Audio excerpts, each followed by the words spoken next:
Kids versus Legend. Who was the best version of the Scooby-Doo gang?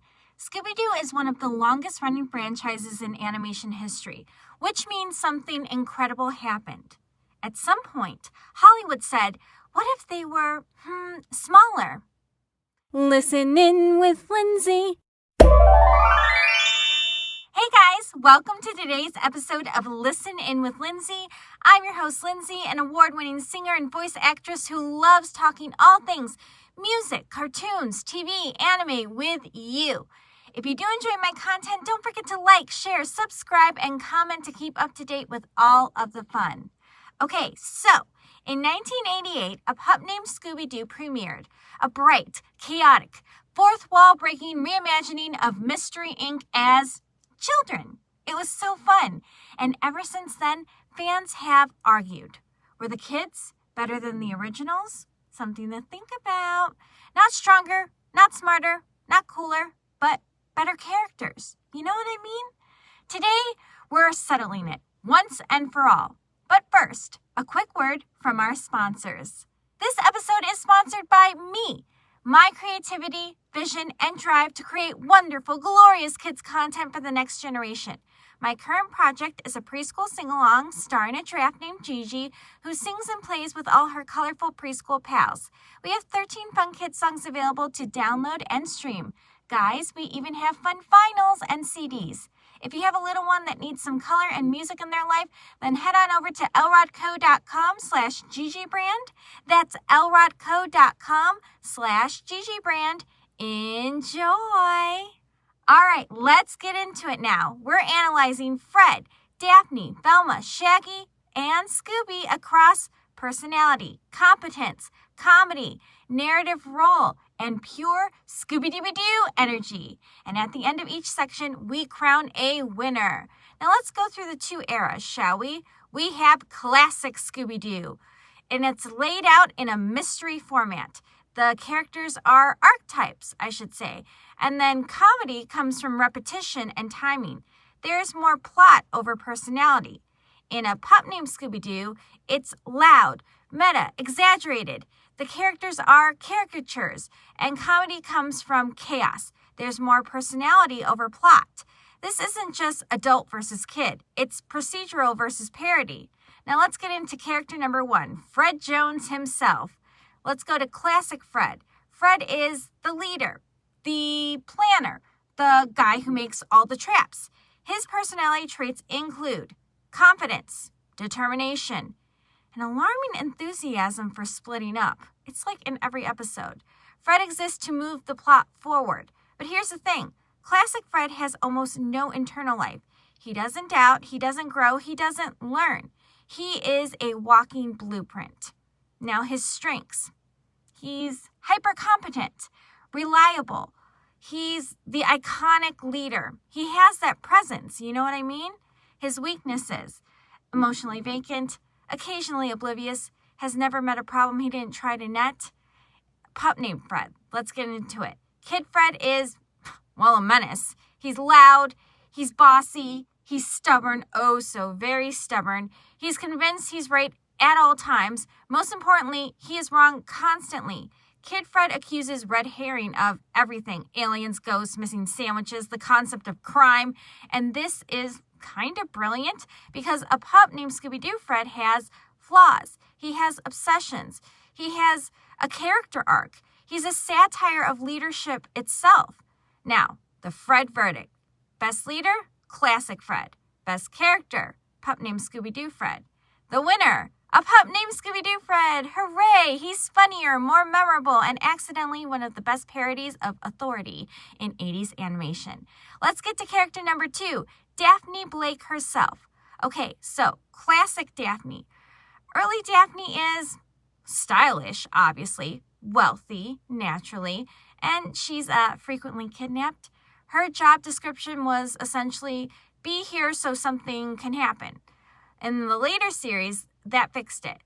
But classic Daphne often feels like the least defined member, the most replaceable. Still, she has courage, obviously, athleticism, a quiet resilience.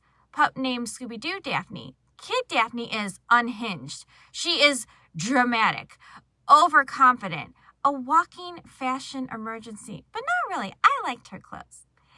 She's convinced danger makes her cooler. Pup Named Scooby-Doo, Daphne runs towards problems. She wants excitement. She wants attention. She wants to be the star. And it worked. Daphne verdict, most improved over time, classic Daphne. Most entertaining, Pup Named Scooby-Doo, Daphne. The winner, A Pup Named Scooby-Doo, Daphne. She finally has a personality, and it's chaos in pink. Let's get into Velma Dinkley. All right, classic Velma. Velma is the brain, the solver, the end of every episode, basically. She explains the mystery. She connects the clues. She is always correct. Velma represents logic conquering fear, okay? But Velma is rarely challenged. She doesn't struggle. She doesn't fail. She simply arrives at the truth. A Pup Named Scooby-Doo, Velma. Kid Velma is still smart, but she's also neurotic, impatient. She's emotionally volatile, I would say. She knows that she's the smartest person in the room, and it drives her insane that no one listens. She trips, she panics, she overthinks. She's human, okay? Now the Velma verdict. Best detective, classic Velma. Best character writing, Pup Named Scooby-Doo, Velma. Winner, A Pup Named Scooby-Doo, Velma. Wow. They're like dominating. All right. She's not just the answer. She's the journey. Let's get into Shaggy Rogers, shall we? Classic Shaggy. Shaggy is a coward. He really is. A glutton, obviously with all the sandwiches. A surprisingly loyal friend. Him and Scooby, thick as thieves. He is the audience surrogate. He reacts the way we would. Classic Shaggy is endlessly likable, genuinely kind, emotionally consistent. He doesn't want to be brave. He just is accidentally, even though he's always acting like a scaredy-cat. Pup Named Scooby-Doo. Kid Shaggy is louder, goofier, less grounded. He's more cartoon, more gag-based, less subtle, but still funny, but different, okay? Now the Shaggy verdict. Best heart, classic Shaggy. Best comedy volume, Pup Named Scooby-Doo, Shaggy. Winner? Classic Scooby-Doo Shaggy. For once, he's the soul of the franchise and already perfect. Now, let's get into Scooby-Dooby-Doo himself. All right, Scooby and classic Scooby. Scooby is a dog, obviously, a coward, but a hero anyway? So complicated. He is loyal, emotional, capable of impossible feats when motivated by food. Hence, the Scooby snack. Scooby works because he feels real, despite being absurd. Now, Pup Named Scooby-Doo, Scooby. Kid Scooby is hyperactive, smug, a walking Looney Tune. I mean, yeah, right? He breaks rules, he breaks physics, he breaks tone, which is appropriate, I will say. Now, the Scooby verdict. Best emotional anchor? Scooby-Doo, the classic one. Best cartoon chaos? Pup Named Scooby-Doo. The winner? Two different dogs, both perfect. It's a tie. All right, so character winner, Fred, Pup Named Scooby-Doo. Daphne, Pup Named Scooby-Doo. Velma, Pup Named Scooby-Doo. Shaggy, classic, Scooby, tie. Tie-dye? It's a tie. Oh my goodness. A Pup Named Scooby-Doo. All right, classic Scooby-Doo wins the least amount, but I still love it. All right, there's logic, order, comfort. The other is about chaos, childhood, exaggeration. They don't replace each other. They just complete each other. All right, they both serve their purpose. Let's just be fair. So whether you prefer clean mysteries or neon chaos, calm explanations or screaming children accusing red herring of practically everything, just remember, no matter the age, they would have gotten away with it. If it weren't for those meddling kids and a pup named Scooby-Dooby-Doo. Thanks for watching. As always, don't forget to like, share, subscribe, and we will talk soon. Bye! Listen in with Lindsay.